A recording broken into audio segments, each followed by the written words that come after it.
Hello विद्यार्थी मित्रों, आपनु फरीथी स्वागत है इंस्पायर एकेडमीना विडियो लेक्चर्स में।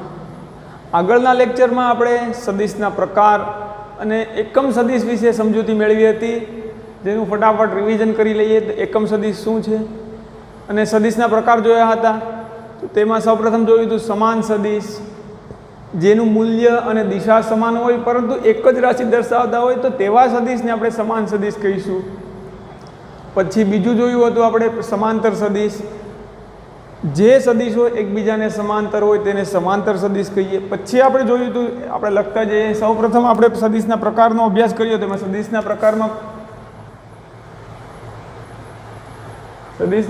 आपणे क्या क्या जोया हता। तो के सौप्रथम आपणे जोयो तो समान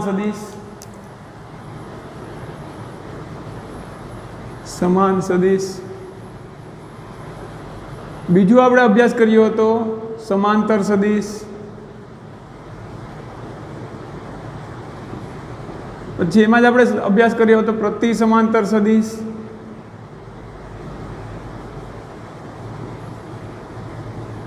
जे आपणे अभ्यास कर्यो हतो शून्य सदिश।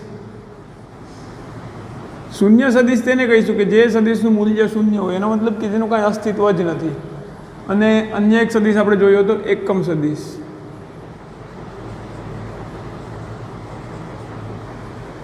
आटला सदिशोनो आपणे अभ्यास कर्यो हतो। हवे एकम सदिश खरेखर शुं छे तेनो पण आपणे अभ्यास करी लीधो छे के एकम सदिश ए कोईपण सदिशनी दिशा दर्शाववा माटे उपयोग थाय छे।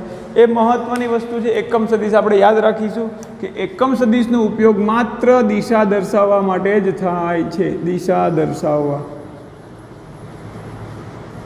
आનું સિગ્નિફિકન્સ એટલું જ છે કે દિશા દર્શાવવા માટે, બટ એ દિશા દર્શાવવા માટે પાછો મહત્વનો બની જાય છે, કારણ કે કોઈ પણ સદિશ દિશા વિના તો હોતો નથી। તો કોઈ પણ સદિશને આપણે એકમ સદિશ વડે દર્શાવીશું। હવે એકમ સદિશમાં આપણે જોયું હતું કે જો બળનો સદિશ હોય એફ, તો આપણે તેને કઈ રીતે દર્શાવીશું? તો કે બળનું મૂલ્ય, તો મૂલ્ય દર્શાવવા માટે આપણે આ રીતે કરતા હતા, માનાંકમાં એફ, અને તેની બાજુમાં આપણે દર્શાવતા આ તો મૂલ્ય દર્શાવી દીધું, આ થઈ ગયું મૂલ્ય, અને તેની બાજુમાં મૂલ્યની સાથે સાથે આપણે સદિશને શેના વડે દર્શાવવો પડે? તો કે દિશા વડે। તો બળની દિશાનો એકમ સદિશ એફ કેરેટ અથવા F cap, but F caret વધારે સરસ રહે છે બોલવાનું। તો કે માનાંકમાં સદિશ એફ બરાબર બળનું મૂલ્ય અને એફ કેટ એની દિશા દર્શાવે છે। તો આ શું દર્શાવે છે? એફ કેટ, જે એકમ સદિશ છે દિશા દર્શાવે છે, એ શું છે? એકમ સદિશ। આટલો આપણે અભ્યાસ કરી ગયા છીએ। શૂન્ય સદિશ પણ આપણે સમજી ગયા છીએ। સમાંતર, પ્રતિ સમાંતર સદિશ, સમાન સદિશ, આ બધા જનો આપણે અભ્યાસ કર્યો છે। પરંતુ હવે કોઈ સદિશના ગુણધર્મો જોઈએ, અથવા તો આપણે સદિશના પ્રકારમાં એક જોઈએ કે વિરુદ્ધ સદિશ અથવા ઋણ સદિશ કોને કહી શકશું? અન્ય એક પ્રકાર છે ઋણ સદિશ, નેક્સ્ટ, અથવા વિરુદ્ધ સદિશ।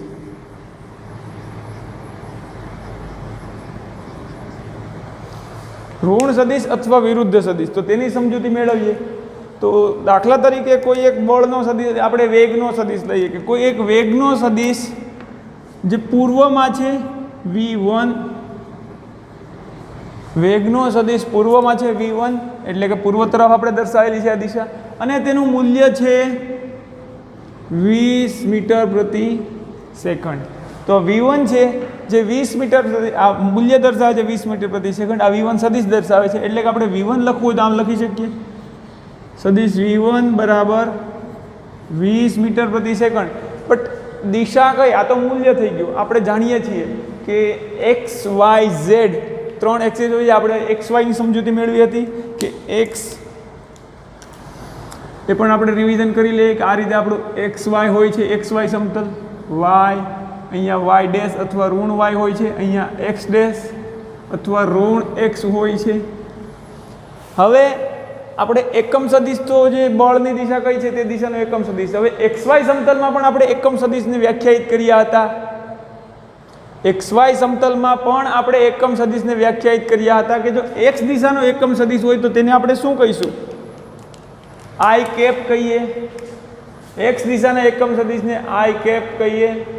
વાય દિશાના એકમ સદિશને જે કેપ કહીએ આપણે। બીજી ABCDનો જે કરશું જે કેપ, તો જે કેરેટ, અને ઝેડ અક્ષ જેને લંબ હોય તો આ દિશાના એકમ સદિશને કે કેપ કહેતા હતા. પણ XY માં અને ઋણ X દિશા હોય તો એને આપણે માઇનસ આઈ કેપ વડે દર્શાવતા હતા.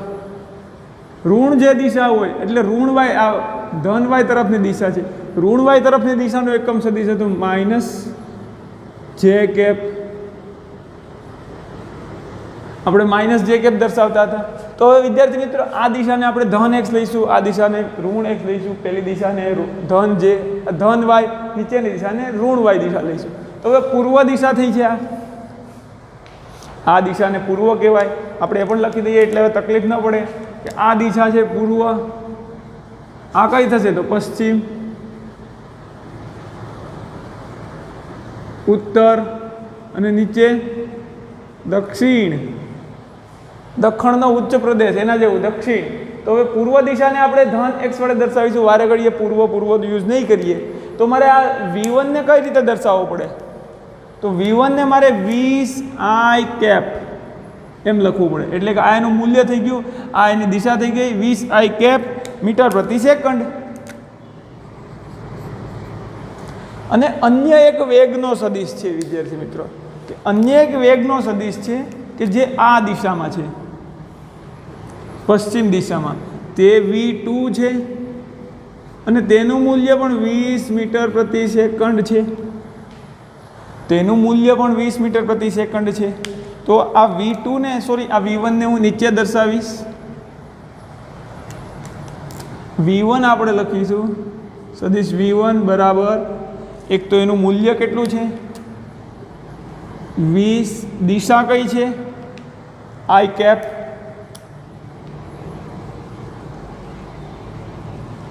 હવે સદિશ V2 આપણે દર્શાવવો છે તો અહીંયા લખીશું સદિશ V2. આ પશ્ચિમ તરફની દિશામાં છે, તેનું મૂલ્ય પણ 20 મીટર પ્રતિ સેકન્ડ છે. તો મૂલ્ય લખીએ આપણે V2 નું 20. સદિશને દર્શાવવા માટે મૂલ્ય અને દિશાની જરૂર પડે. તો હવે તેની દિશા કઈ છે વિદ્યાર્થી મિત્રો, પૂર્વને આપણે I કેપ લઈએ કે ધન X, તો પશ્ચિમને શું લેવું પડે ઋણ X, એટલે થશે ઋણ I કેપ. તો એને દર્શાવીશું માઇનસ I કેરેટ. બટ આ માઇનસને આપણે આગળ લઈ જઈએ તો આ રીતે થઈ જાય V2 બરાબર શું થઈ જાય માઇનસ 20I કેપ અથવા માઇનસ 20I કેરેટ. હવે તમને ખ્યાલ આવ્યો હશે કે આપણે આ દિશાની જે બીજા સુરેખ પથ પર ગતિના વેગની આ દિશાને આપણે ધન લેતા હતા અને આ દિશાને ઋણ શા માટે લેતા હતા, એ દિશામાં વેગ ઋણ મળે છે. તો એ ખરેખર શું હતું તો કે એક અક્ષ તો ખરું જ પણ એ માઇનસ I નહોતો ને માઇનસ આગળ જતો રહે એટલે શું થઈ જાય માઇનસ 20I કેપ. એટલા માટે આપણે આ દિશાને ઋણ લેતા હતા. તો હવે તમને થોડો ઘણો ખ્યાલ આવી ગયો હશે એનો, ને હવે 100% ખબર પડી ગઈ હશે કે -20 અથવા તો જે માઇનસની નિશાની છે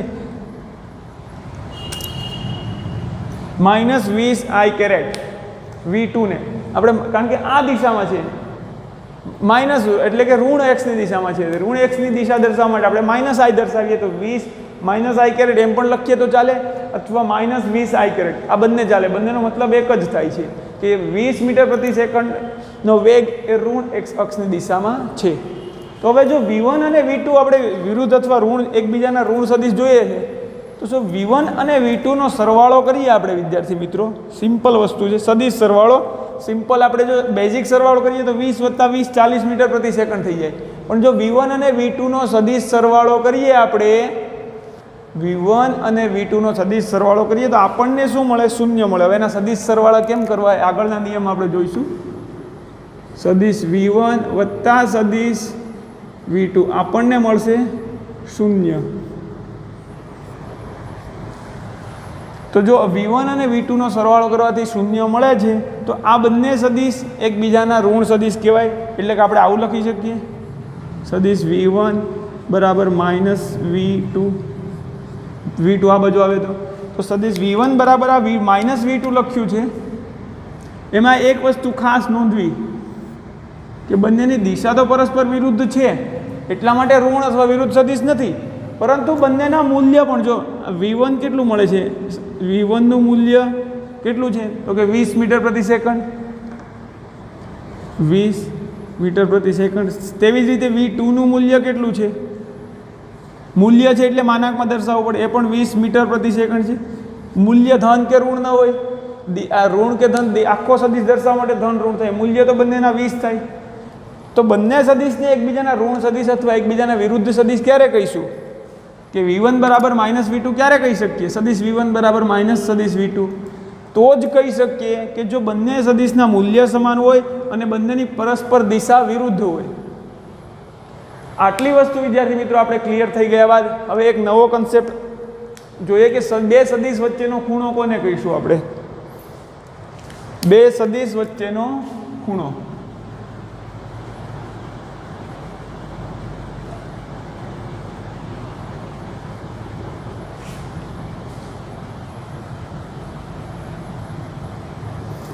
બે સદિશ વચ્ચેનો ખૂણો મેળવવા માટે આપણે બંને સદિશોને કાં તો પૂંછથી પૂંછ અથવા હેડથી હેડ જોડવા પડે.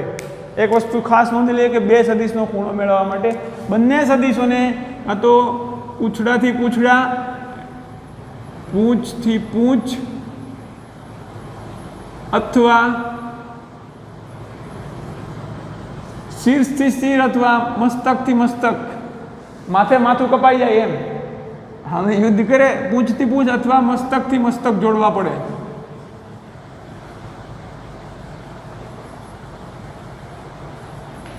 પૂંછથી પૂંછ અથવા મસ્તકથી મસ્તક જોડવા તો એમની વચ્ચેનો ખૂણો આપણને મળે. પણ એ વસ્તુ ખાસ નોંધીએ કે એમની વચ્ચેનો ખૂણો હંમેશા કેવો હશે? બે સદિશ વચ્ચેનો ખૂણો હંમેશા 0 થી લઈ 0 <= બે સદિશ વચ્ચેનો ખૂણો થીટા, અને થીટા ઓછામાં ઓછો 0 હોઈ શકે અને વધુમાં વધુ 180 હોઈ શકે. એટલે કે એમની વચ્ચે 0 ડિગ્રીથી લઈ, એમાં 0 ડિગ્રી પણ હોઈ શકે, આ થીટા 0 ડિગ્રીથી લઈ અને બે સદિશ વચ્ચેનો ખૂણો જે થીટા છે 0 ડિગ્રીથી લઈ 0 અને 180 વચ્ચેના કોઈ પણ મૂલ્ય, અને 0 અને 180 એ બંને એક્સ્ટ્રીમ લિમિટ પણ આમાં ઇન્ક્લુડેડ છે. એટલે 0 અને 180 એનાથી નાનો અથવા એ બંને એમની વચ્ચેનું કોઈ પણ મૂલ્ય હોઈ શકે. બટ 180 કરતાં ક્યારેય પણ બે સદિશ વચ્ચેનો ખૂણો વધશે નહીં. પૂંછથી પૂંછ અથવા મસ્તકથી મસ્તક સદિશને એટલે કે માથા જોડી દેવા, માથે માથું આપી દેવાનું. આપણે લખી દઈએ માથે માથું આપી દઈએ સદિશને.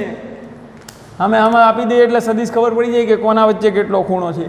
તો સૌપ્રથમ આપણે એનો અભ્યાસ કરવો છે. તો દાખલા તરીકે એક સદિશ આપણે આવો આપી દીધો છે,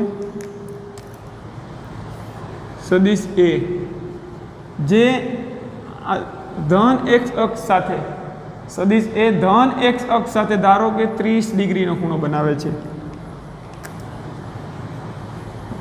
અને અન્ય એક સદિશ B લઈએ આપણે, કોઈ પણ સદિશ B છે જે ધન x અક્ષ સાથે આ રીતે 90નો ખૂણો બનાવે છે, સદિશ B.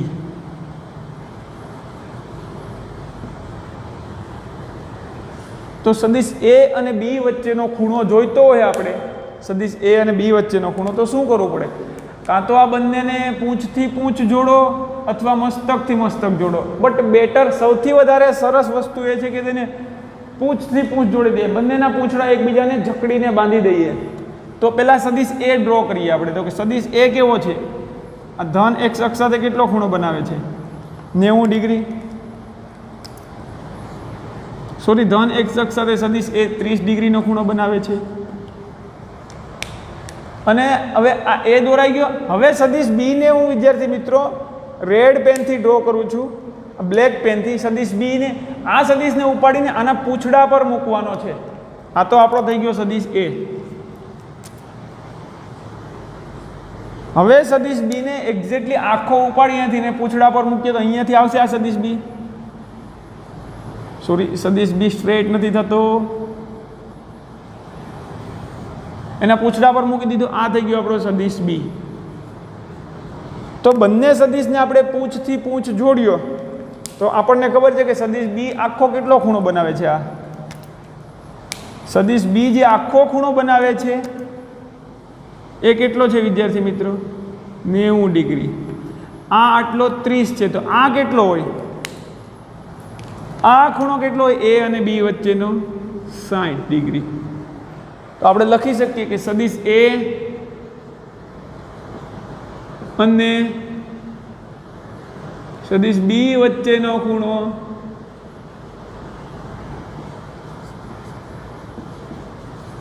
60 ડિગ્રી છે. બંને સદિશને આપણે પૂંછથી પૂંછ જોડીએ અથવા મસ્તકથી મસ્તક, બટ ક્યારેક આવું આપી દીધું હોય તો સારું, કશો વાંધો નહીં, પણ આપણે ઇઝી પડશે કે એના બંનેના પૂંછડા એક સાથે કરીએ. બંનેના પૂંછથી પૂંછ જોડીએ એટલે આપણને એક્ઝેક્ટ એમની વચ્ચેનો ખૂણો મળી જશે. હવે આનું જ આપણે એક એક્ઝામ્પલ વિશેષ જોઈએ તો ખબર પડશે કે આ ખરેખર આ જોડાણ આપણે કઈ રીતે કરવું પડે. હવે અન્ય એક એક્ઝામ્પલ જોઈએ એટલે સદિશ વચ્ચેનો ખૂણો આપણને સ્પષ્ટ થઈ જાય. તો આકૃતિમાં દાખલા તરીકે બે સદિશો દર્શાવેલા છે. એક સદિશ આપણો આવો લઈએ કે સદિશ એ, અને આપણે સદિશ પી કહીએ, અને બીજો એક સદિશ દર્શાવેલો છે કે સદિશ ક્યુ. સદિશ ક્યુ, અને આપણને આ ખૂણો આપેલો છે કે ભાઈ આ થાય છે 75 અંશ. આકૃતિમાં બે સદિશ, સદિશ પી અને સદિશ ક્યુ આપેલા છે, અને તેમની વચ્ચેનો ખૂણો મેળવવાનો છે. અને આપણને આ ખૂણો જે આપેલો છે એ કેટલો આપેલો છે તો કે 75 ડિગ્રી. આ જે સીધી રેખા સાથે ખૂણો સદિશ પી ક્યુનો આ રીતે ખૂણો છે તો 75 ડિગ્રી છે. તો તમને થશે સાહેબ આ 75 છે, આખો સરળ કોણ હોય એટલે આ ખૂણો આપણને 105 ડિગ્રી મળી જાય. 105 ડિગ્રી એટલે કે આપણે લખી દઈએ પી અને ક્યુ વચ્ચેનો ખૂણો 105 ડિગ્રી, પણ ખોટું પડે. નિયમ શું છે? કાં તો પૂંછથી પૂંછ જોડો અથવા મસ્તકથી મસ્તક જોડો. હવે આને પૂંછથી પૂંછ જોડવો હોય તો આ સદિશને મારે અહીંયા ઉપર શિફ્ટ કરવો પડે કે નહીં? તો આ સદિશને મારે અહીંયા ઉપર લઈ જવો પડે. પણ આપણે જે સદિશનો અભ્યાસ કરવાનો છે તે બધા મુક્ત સદિશો છે એટલે આને ઉપર લઈ જવો પડે. આપણે જોયું હતું કે સ્થાનીય સદિશો અને મુક્ત સદિશો, જેમાં મુક્ત સદિશોને આપણે શિફ્ટ કરાવી શકીએ ઉપર નીચે. તો આને જ આપણે કહીશું પેરેલલ શિફ્ટ. સદિશનું સ્થાનાંતર સમાંતર સ્થાનાંતરણ આપણે કોને કહીશું કે કોઈ સદિશ અહીંયા છે આ ક્યુ પર, માનો કે ઓ બિંદુ પર એ સદિશ લાગે છે, સદિશ એ ઓ બિંદુ પર અસર કરે છે. તો હવે હું આ સદિશને આ રીતે દર્શાવી શકું, ઓ થી આમ. સદિશ એને હું આ રીતે દર્શાવું છું. તો આ બંનેનો મતલબ, ધારો કે કોઈ ઓ પર આ દિશામાં આપણે સદિશ એફ લઈએ, હાલો એ કરતા તમને ફટાકથી સમજાય. કોઈ આ દડો છે ધારો કે એમાં આ દિશામાં એફ બળ છે, બળનો સદિશ લાગે છે કે આ દિશામાં બળ એફ લાગે છે, આ દિશામાં. તો અહીંયાથી બળ લાગે છે એને બદલે હું આ જ દડા પર અથવા આ દડા પર અહીંયાથી આમ બળ લગાડું. જો આ કિસ્સામાં બળ સ્થાનીય સદિશ નહીં બને વિદ્યાર્થી મિત્રો, કારણ કે અહીંયા કોઈ બીજી કોઈ આ બંને બળથી એક સરખી અસર ઉપજે છે. આ બળ લગાડશું તો પણ આ દિશામાં ગતિ કરશે. હવે અહીંયાથી ધક્કો મારશું કે અહીંયાથી ખેંચશું, આ બંને બળનું નેચર બદલાઈ જાય કે આ ધક્કો લગાડે છે, આ ખેંચે છે, બટ એની પરિણામી અસર સમાન મળે છે. તો આ કિસ્સામાં આપણે શું કર્યું કે સદિશનું સમાંતર સ્થાનાંતરણ કર્યું. તો આપણે એને કહીએ સમાંતર સ્થાનાંતર.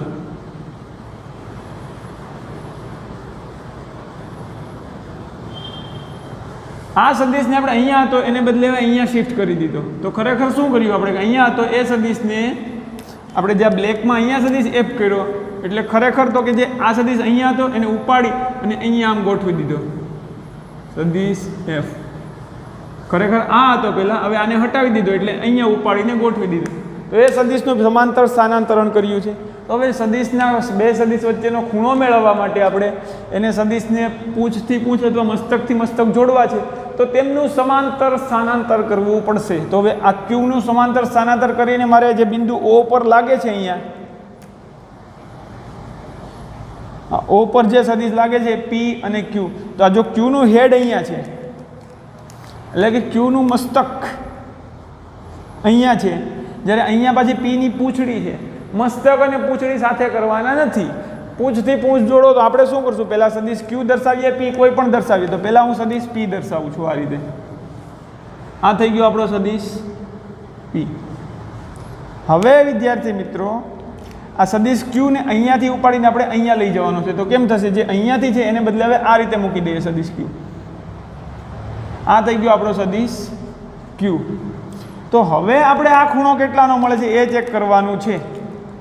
આપણો આ ખૂણો પી અને ક્યુ વચ્ચેનો, બે સદિશ વચ્ચેનો ખૂણો હવે કેટલાનો છે એ ચેક કરવાનું છે. પણ આકૃતિમાં આ ખૂણો કેટલાનો આપેલો છે? જો આ રેખા સીધી ને આ રેખા સીધી કરીએ તો 75 અંશ. તો બે સદિશને પૂછથી પૂછ જોડી દીધા બાદ તેમની વચ્ચેનો ખૂણો આપણને મળે છે 75 અંશ. તો સદિશ P અને સદિશ Q વચ્ચેનો ખૂણો 75 અંશ મળે છે. હવે આપણે એક અન્ય એક્ઝામ્પલ જોઈએ જેમાં તમને ખૂણા 0 થી 180 શા માટે હોય છે, વધારે કેમ ન હોઈ શકે તેનો આપણે અભ્યાસ કરી લઈએ. દાખલા તરીકે કોઈ બે સદિશો છે, સદિશ Q આ સમાંતર અને સમાંતરને આપણે સાઈડમાં ઘડીક મૂકીએ. દાખલા તરીકે અહીંયા એક સદિશ P આપેલો છે, આ દિશામાં છે, અને બીજો સદિશ આપેલો છે આપણને Q, તે પણ આ જ દિશામાં છે, સદિશ Q. તો જો આ બંને સદિશોને પૂંછથી પૂંછ જોડીએ આપણે તો તેમની વચ્ચેનો ખૂણો કેટલો મળશે આપણે એ ચેક કરીએ. તો પહેલાં તો સદિશ P દર્શાવીએ તો કે આપણો આ થઈ ગયો સદિશ P. પૂંછથી પૂંછ જોડવાનું છે. હવે અહીંયા આની પૂંછ ઉપર જ આપણે જો સદિશ Q મૂકશું અને બંનેની દિશા તો એક જ છે, એટલે કે બંને એકબીજાને બંને સમાંતર છે, તો અહીંયાથી હું સદિશ Q મૂકીશ એટલે શું થશે? આની ઉપર આપણે અહીંયા સુધી કંઈક સદિશ Q આવશે કે નહીં? તો એ સદિશ Q અહીંયા સુધી ક્યાંક આવશે ને, આના જેવડો અહીંયા મૂકી દઉં એટલે તો એ એક્ઝેક્ટલી P ઉપર જ બંધ બેસશે. આ થઈ ગયો આપણો સદિશ. આ આખો સદિશ શું દર્શાવે છે? જે હું બ્લુ લાઇનથી ડ્રો કરું છું આખો સદિશ આપણને સદિશ P દર્શાવે છે, અને રેડ લાઇનથી ડ્રો કરું છું એ આપણને સદિશ Q દર્શાવે છે. તો આ કિસ્સામાં વિદ્યાર્થી મિત્રો આપણી પાસે P અને Q વચ્ચેનો ખૂણો કેટલો મળે છે? આ કિસ્સામાં આપણી પાસે P અને Q વચ્ચેનો ખૂણો કેટલો મળે છે? બંને બે સમાંતર સદિશ હોય તો તેમની વચ્ચેનો ખૂણો થીટા આપણને 0 ડિગ્રી મળે છે. આવી જ રીતે જો સદિશ P ને આપણે આ દિશામાં લઈએ, નેક્સ્ટ એક્ઝામ્પલ કે જો સદિશ P ને આપણે આ દિશામાં લઈએ, આપણો આ થઈ ગયો સદિશ P, અને જો સદિશ Q આ દિશામાં હોય અને પ્રતિ સમાંતર એક સદિશ Q હોય, તો સદિશ P અને સદિશ Q વચ્ચેનો ખૂણો જોઈતો હોય તો આપણે તો કે બંનેને પૂંછથી પૂંછ એકબીજાને મેળવી દો. સદિશ P આપણે દોરીએ, પૂંછ આ સદિશ P, અને એની પૂંછ સાથે કોને કનેક્ટ કરવાનું છે? તો કે સદિશ Q ને, સદિશ Q ની પૂંછડીને. તો સદિશ Q ની પૂંછડી આને અહીંયા ગોઠવી દે એટલે આ રીતે સદિશ Q થઈ જાય. તો આ કિસ્સામાં P અને Q વચ્ચેનો ખૂણો આપણને કેટલો મળે છે? આ બંને એક રેખા બનાવે છે, તો આ કિસ્સામાં આપણને આ ખૂણો કેટલો મળે? 180. આ કિસ્સામાં આપણને થીટા મળે છે, બે સદિશ વચ્ચેનો ખૂણો 180 ડિગ્રી. હવે જો વિદ્યાર્થી મિત્રો તમે એમ કહેશો કે સાહેબ Q ને સેજ નીચે કરીએ તો ખૂણો વધી જાય કે નહીં? ચાલો આપણે નીચે કરીએ Q ને. Q ને નીચે કરવા માટે આપણે પહેલાં સદિશ P દોરીએ. આ એક આખી સીધી લાઈન છે અને આ સદિશ P, આપણું આ O બિંદુ લઈએ તો આને આપણે O બિંદુ કહીએ. હવે Q ને ધારો કે હું 180 કરતાં સહેજ ખૂણો વધારું છું Q નો, અને માનો કે 30 ડિગ્રી જેટલો અહીંયા છે, અહીંયાથી 30 ડિગ્રી જેટલો નીચે લઈ જાઉં છું. આપણે આ નીચે લઈ જઈએ 30 ડિગ્રી જેટલો. આ થઈ ગયું 30 ડિગ્રી. આ થઈ ગયો આપણો સદિશ Q, આ થઈ ગયો આપણો સદિશ P. હવે આ કિસ્સામાં તમને એવું થશે વિદ્યાર્થી મિત્રો કે સાહેબ બંને વચ્ચેનો ખૂણો જુઓ, 180 વત્તા 30 કેટલો મળે છે? 180 વત્તા 30, આ 180 અને આ 30, તો કેટલો મળે? ટોટલ આખું મળે આપણને 270. તો ટોટલ આ ખૂણો આખો થઈ જાય 270 નહીં, 210 ડિગ્રી. પણ આ કિસ્સામાં તમને બીજું પણ જોવા મળશે કે જો આ આખું 180 હોય તો આપણને આ કેટલું મળે? જો આ ખાલી એટલું ભાગ, આ આપણને મળે 150 ડિગ્રી. તો હવે જો બે સદિશ વચ્ચેનો ખૂણો ટોટલ 210 મળે છે આમ જોઈએ તો, અને આમ જોઈએ તો 150 ડિગ્રી મળે છે. તો આમાંથી સાચું કયું હોઈ શકે? બે સદિશ વચ્ચેનો ખૂણો આપણને તો પૂંછથી પૂંછ જોડીએ તો બે ખૂણા મળે છે, એક 210. આ ટોટલ આખો ખૂણો 210 મળે છે, અને આપણે આખો જે 210 છે એ આખો અહીંયાથી આમ કરીને છે અહીંયા સુધી, અને આ 150 મળે છે. તો શું બે સદિશ વચ્ચે બે ખૂણા હોઈ શકે? હવે આવી મુશ્કેલી આવતીથી એને જ નિવારવા માટે એણે સ્પેસિફાય આપણે કરેલું છે ભૌતિક વિજ્ઞાનમાં કે બે સદિશ વચ્ચેનો ખૂણો 0 થી લઈને 180 સુધીનો જ લેવાનો છે. 0 થી લઈ અને 180 ની વચ્ચે હોય એને જ બે સદિશ વચ્ચેનો ખૂણો લેવાનો છે. તો શું આપણને આમાં શું લઈશું તો કે P અને Q વચ્ચેનો ખૂણો આપણને થીટા મળશે. થીટા બરાબર 150 ડિગ્રી 150 ડિગ્રી મળશે થીટા, કારણ કે આપણે બે સદિશ વચ્ચેનો ખૂણો ફરજિયાત આપણને દાખલામાં ખાસ કામ લાગશે. આ જો સદિશનો ખૂણો સમજાય તો, નહીં સમજાય તો પછી તકલીફ પડશે કે સાહેબ 180 થી નાનો કેમ લીધો, 210 કેમ નથી, દાખલામાં પછી પ્રશ્ન થશે તમને. એટલે કે સદિશનો ખૂણો હંમેશા 0 થી લઈ અને 180 ની વચ્ચેનું, એટલે કે 0 ને 180 પણ હોઈ શકે, એ મૂલ્યો જ ધારણ કરી શકે, એનાથી મોટો ખૂણો હોઈ શકે નહીં. તો તમારે હોમવર્કમાં એક બે સદિશ આપણે આપી દઈએ કે તેમની વચ્ચેનો ખૂણો મેળવવાનો છે. આકૃતિમાં દર્શાવ્યા પ્રમાણે બે સદિશ A અને B વચ્ચેનો ખૂણો મેળવો. આકૃતિ આપણે અહીંયા દર્શાવી દઈએ. હવે સદિશ તો આપણે જેટલા બનાવવો હોય એટલા બની જાય, એટલે ફટાકથી બનાવે જ રાખીએ. એક સદિશ આપણે બનાવીએ છીએ સદિશ A અને એક બીજો સદિશ બનાવીએ છીએ આપણે આ સદિશ B. A અને B વચ્ચેનો ખૂણો મેળવો, જ્યાં B એ આ રેખા સાથે ટોટલ કેટલો ખૂણો બનાવે છે. અને આની સાથે આપણે બનાવી દઈએ 35 ડિગ્રી.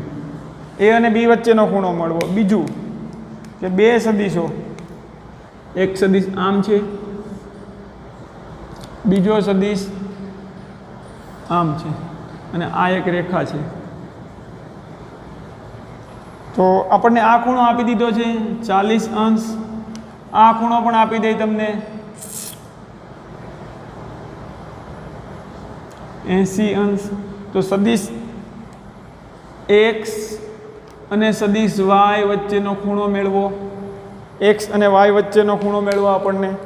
હવે આમાંથી એવા પ્રશ્ન પૂછે સિમ્પલ કે બે પ્રતિ સમાંતર સદિશ વચ્ચેનો ખૂણો કેટલો હોય, તો તમને ખબર છે પ્રતિ સમાંતર એને જ કહેવાય કે જે એકબીજાની વિરુદ્ધ દિશામાં હોય. સમાંતર હોય પણ એક સદિશ આમ જતો હોય ને એક સદિશ આમ જતો હોય, તો આપણે લખી શકીએ બે પ્રતિ સમાંતર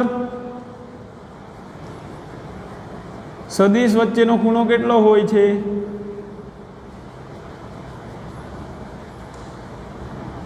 અભણ માણસને પૂછીએ તો એ પણ કહી દે કે બે પ્રતિ સમાંતર સદિશ વચ્ચેનો ખૂણો 180 ડિગ્રી હોય છે. તો તમે તો ભણેલા ગણેલા છો, તમને પણ ખબર પડવી જોઈએ. તો બે સમાંતર સદિશ વચ્ચેનો ખૂણો કેટલો હોઈ શકે. બે સમાંતર સદિશ વચ્ચેનો ખૂણો, તમારે કહેવાનું છે મને ખબર નથી, બે સમાંતર સદિશ વચ્ચેનો ખૂણો કેટલો હોઈ શકે. આપણે આ જોયું, બે સમાંતર સદિશ વચ્ચેનો ખૂણો કેટલો મળે છે 0 ડિગ્રી. તો આ બંને તમારે હોમવર્કમાં કરવાના છે, અને આની ઉપરથી આપણે બે સદિશ વચ્ચેનો ખૂણો વ્યવસ્થિત રીતે સમજી શકીએ. આપણે હવે આપણે અભ્યાસ કરીશું કે કોઈ સદિશનો કોઈ વાસ્તવિક સંખ્યા 0 વડે ગુણાકાર, 2, 3, -1, 4, 5, -6 એના વડે ગુણાકાર કરીએ તો શું થાય સદિશનું. કે સદિશને જ્યારે વાસ્તવિક સંખ્યા વડે ગુણવામાં આવે છે, સદિશનો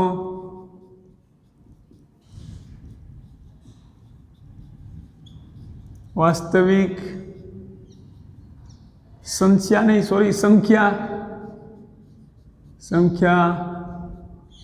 સાથે શું કરવાનું છે, એને અલગ મેરેજ નથી કરી દેવાના, વાસ્તવિક સંખ્યા સાથે ગુણાકાર કરવાનો છે. સદિશનો વાસ્તવિક સંખ્યા સાથે ગુણાકાર કરવામાં આવે ત્યારે શું થાય એની સાથે. શું એ સદિશ આત્મહત્યા કરી લે છે. ના, એવું કંઈ થતું નથી. દાખલા તરીકે કોઈ સદિશ આપણને આકૃતિમાં દર્શાવી દઈએ. આપણો આ સદિશ છે A, અને આપણે જે બુકમાં આપેલું છે એ જ સદિશને આપીએ સદિશ A. હવે જો હું આ સદિશને કોઈ વાસ્તવિક સંખ્યા માનો કે 3 વડે ગુણાકાર કરું, આ સદિશનો સદિશ A ને હું 3 સાથે ગુણાકાર કરું, 3 વડે ગુણાકાર કરીએ તો શું થાય. તો એ સદિશ 3 ગણો થઈ જાય. સિમ્પલ છે. તો મારે સદિશ A ને કેમ દર્શાવવો પડે. મારે સદિશ A ની જે આટલો છે એને હવે મારે 3 વડે દર્શાવવો પડે. 3 ગણો થઈ જાય છે. 3 વડે ગુણાકાર કરીએ છીએ આપણે, તો એ સદિશને આપણે 3 ગણો દર્શાવવો પડે. તો આ સદિશની લંબાઈ એપ્રોક્સિમેટલી ધારો કે આ 3 ગણી છે, તો આપણે સદિશ આ થઈ જાય આપણનો 3a સદિશ. સદિશ a ને 3 વડે ગુણાકાર કરીએ તો આવો આપણને આન્સર મળે. તેવી જ રીતે હવે સદિશ a ને હાફ અથવા તો 1/3 વડે ગુણાકાર કરીએ તો શું થાય? તો કે બીજું કે આપણો આ સદિશ a છે અથવા તો આ સદિશ આપણે લઈએ, કોઈ પણ સદિશ આવો લઈએ આપણે, સદિશ b. આ પહેલું હતું, આ બીજું કે સદિશ b ને હવે આપણે શું કરવાનું છે? તો કે સદિશ b ને મારી કૂટડીને અડધો કરી દેવાનો છે. તો અડધો કરવો એટલે મારવાનો તો ન હોય, અને આપણે માનસિક રીતે હેરાન કરવાનું, એટલે કે સદિશ b નું આપણે શું કરવાનું છે? 1/3 વડે ગુણાકાર કરીએ. સદિશ b નું 1/3 વડે ગુણાકાર કરીએ તો શું થાય? તો એક તો જો સદિશ b ને અડધા વડે ગુણીએ એનો મતલબ કે સદિશ b ને મારી કૂટડીને અડધો કરી દઈએ છીએ, તો સદિશ b આપણી દિશા તો એની જ રહેશે, પણ શું થઈ જશે? જો આખો હોય તો આટલો અડધો દર્શાવવો પડે, આપણો સદિશ b થઈ જશે આવો, પણ એ શું થશે? 1/3 ઇન્ટુ સદિશ b. આ થઈ ગયું. હવે વિદ્યાર્થી મિત્રો, હવે સદિશને કોઈ ઋણ સંખ્યા વડે ગુણાકાર કરીએ તો શું થાય? સદિશ ઋણ સંખ્યા ખૂબ જ પાવરફુલ હોય છે. ઋણ સંખ્યા અતિશય પાવરફુલ હોય છે.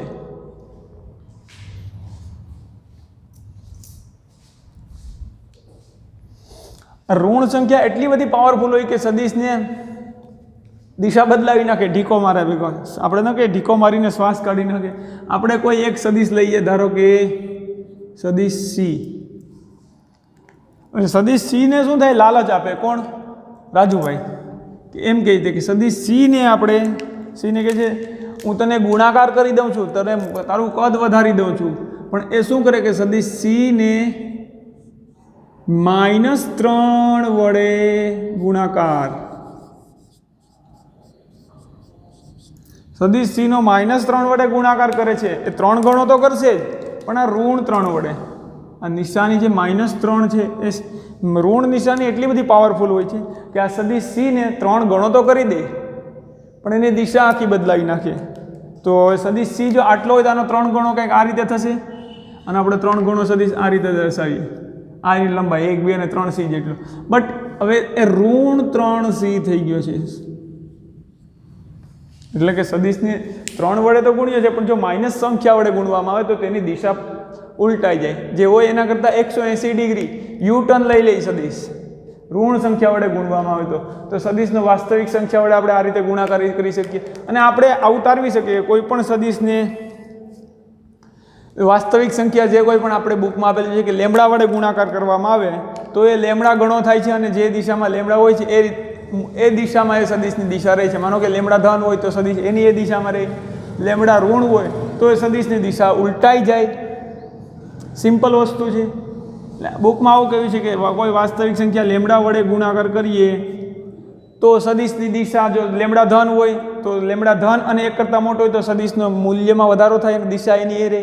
લેમડા ઋણ હોય તો સદિશની દિશા બદલાઈ જાય. પછી -3 હોય તો એ મૂલ્યમાં 3 ગણો વધારો કરે, પણ એની દિશા તો બદલાવી નાખે. આ થઈ ગયું આપણું સદિશનો વાસ્તવિક સંખ્યા વડે ગુણાકાર. હવે આપણે કાલના લેક્ચરમાં આપણે એવું જોયું હતું, આગળના લેક્ચરમાં, કે કોઈ પણ સંખ્યા જે આપણે યામ ભૂમિતિમાં આ રીતે દર્શાવતા હતા, એક્સની દિશાના એકમ સદિશને આપણે કહેતા હતા આઈ કેપ. તો હવે હું એક્સ લખવાને બદલે અહીંયા હું લખીશ એક્સ તો ખરું જ, પણ આ દિશાનો એકમ સદિશ હશે તો શેના વડે આ આપણી વાય એક્સ દિશાના એકમ સદિશને આઈ કેપ વડે દર્શાવીશું, અથવા આઈ કેરેટ. અને વાય દિશાના એકમ સદિશને જે કેરેટ વડે દર્શાવીશું, સ્મોલ જે કરીશું, જે કેરેટ વડે દર્શાવીએ. તો આપણે સદિશનું વિભાજન પણ હવે શીખવાનું છે, સાથે સાથે બંને એક સાથે શીખવાનું છે. અગાઉ આપણે નોંધ કરી ચૂક્યા છે કે જો આ રીતે કોઈ પણ એક સદિશ હોય, આપણો આ સદિશ આપણે લઈએ 10 મીટર મૂલ્યનો સ્થાનાંતર સદિશ લઈએ કે 10 મીટર મૂલ્યનો આ સ્થાનાંતર સદિશ છે, 10 મીટર મૂલ્યનો સ્થાનાંતર સદિશ છે. અને આ સદિશને જો આપણે XY ઘટકમાં વિભાજન કરવું હોય તો તમે જાણી ગયા છો કે આ સદિશને સમાંતર અથવા આ સદિશને સમતુલ્ય બીજી એક આકૃતિ પણ આપણે દોરી શકતા હતા, અથવા તો આપણે સિમ્પલ આપણે એવું સમજ્યા હતા કે જો આવી રીતે કાંઈ પણ હોય અને જો એ 10 એકમનો સદિશ અથવા 10 મીટર આપણે લઈએ, 10 મીટરનો સદિશ આ ખૂણો કેટલાનો બનાવતો હોય? આપણે 37નો રાખીએ, 37નો ખૂણો બનાવતો હોય તો વિદ્યાર્થી મિત્રો આ સદિશને સમતુલ્ય આપણે આ સદિશના બે ભાગ પાડી શકીએ. અને બે ભાગ કેમ પાડવા એ પણ જોયું હતું કે આ સદિશને આપણે એક ત્રિકોણ બનાવી દઈએ એટલે બંને ભાગ આપણને મળી જશે કે આ વાય દિશાનો ભાગનું મૂલ્ય કેટલું થશે અને આ દિશાના ભાગનું મૂલ્ય કેટલું થશે.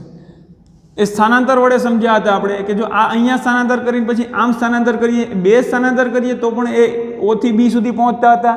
તો આ સમજવા માટે આપણે સુરેખ પથ પર ગતિ જે છે સમતલમાં ગતિ, આનો આગળનો લેક્ચર તમે જો લેક્ચર 2 તો તેમાં વધારે એની સમજૂતી આપેલી છે કે લેક્ચર 2માં આ કઈ રીતે આપણે સમજી શકીએ કે O થી A સુધી આવતા હતા અને A થી B સુધી જતા હતા. તો એ બે સ્થાનાંતર કરીએ અથવા O થી ડાયરેક્ટ B સુધી આ 37 ડિગ્રીના ખૂણે ધન x અક્ષ એ સ્થાનાંતર કરીએ. બંને એકબીજાને સમતુલ્ય હતું, બંને એકબીજાને સમાન અસર ઉપજાવે છે. તો આને આપણે આમ પણ ગણી શકતા હતા, બે ઘટકમાં વિભાજન કરવું છે તો શું કરીએ આપણે? જો આનું બે ઘટક આ જોઈએ અથવા એના બે ઘટકમાં વિભાજન કરવું તો આપણે એને એક ત્રિકોણ કમ્પ્લીટ કરતા હતા. આવું આપણે ગઈકાલે શીખ્યા છે આગળના લેક્ચરમાં. આ ત્રિકોણ કમ્પ્લીટ કરવાનો. હવે આ ત્રિકોણમાં આ તો 90 ડિગ્રી હોય છે, આ ત્રિકોણમાં આ શું હોય છે? 90 ડિગ્રી. હવે એ પણ જોયું હતું કે જે ખૂણો જેની સાથે આ સદિશ, માનો કે આની સાથે ખૂણો નોંધીએ તો આને 10 cos 37 કહીશું. આને શું કહીશું? આને cos થીટા લગાડશું આપણે, જેની સાથે ખૂણો બનાવે છે આને. અને ખૂણાની સામેની બાજુને આપણે sin થીટા લગાડીશું. તો શું થશે? તો કે આને આપણે આનું મૂલ્ય જોઈતું હોય તો આપણને મળશે 10 cos 37 અને આ મૂલ્ય આપણને મળશે 10 sin 37. આ આપણે આગળના લેક્ચરમાં શીખી ગયા છીએ કે જે આ 10 મૂલ્ય છે 10 મીટરનું, એની આ દિશાનો ઘટક કેટલો થશે? તો કે 10 cos 37 કઈ રીતે આવે ત્રિકોણમિતિનો ગુણોત્તર એ આપણે શીખી ગયા છીએ.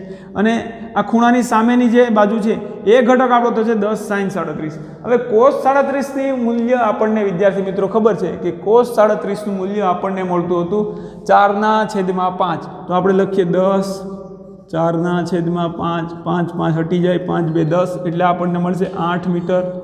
તો આ ઘટક આપણને કેટલો મળે છે? 8 મીટર.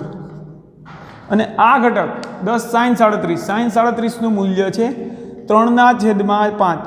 તો આપણે લખીએ 10, કારણ કે આ 10 એ શું છે? તો કે જે આ કર્ણ આપણો જે સદિશ છે જેનું વિભાજન કરવું છે એનું મૂલ્ય, તો એ 10 છે 10 મીટરનું. તો 10 sin 37નું મૂલ્ય 3/5, 5 2 10 આપણને જવાબ મળશે 6. તો આપણે મળશે આ લંબાઈ કેટલી મળશે? આપણને આને નામ આપી દઈએ ABC અથવા OAB. OAB આપણને OA લંબાઈ 8 મળી, એવી રીતે AB લંબાઈ આપણને મળશે 6 મીટર. AB લંબાઈ આપણને મળશે 6 મીટર. તો આ સદિશને આપણે 10 મીટરનો સ્થાન સદિશ હતો, ઋણ x પેલું ધન x સાથે 37 ડિગ્રીને, એને સમતુલ્ય આપણે આવા એના વિભાજન કરી શકીએ કે જે 10 મીટરનો હતો એને આપણે બે સદિશ અલગ અલગ, OA 8 મીટર અને આ 6 મીટર, તેનું x અને y દિશાના ઘટકો કઈ રીતે મળી શકે? તો આપણે આ રીતે x અને y દિશાના ઘટકો લખી શકતા હતા.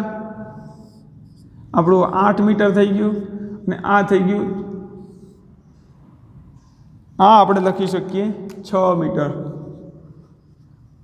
તો આ બંને સદિશ, આ ખાલી એકલો સદિશ દર્શાવેલો હોય 10 મીટર અથવા આ બે સદિશ આ રીતે દર્શાવેલા હોય તો આ બંનેને સમતુલ્ય, આ બંને એકબીજાને સમતુલ્ય છે, બંને એકબીજાની સરખી અસર ઉપજાવે છે.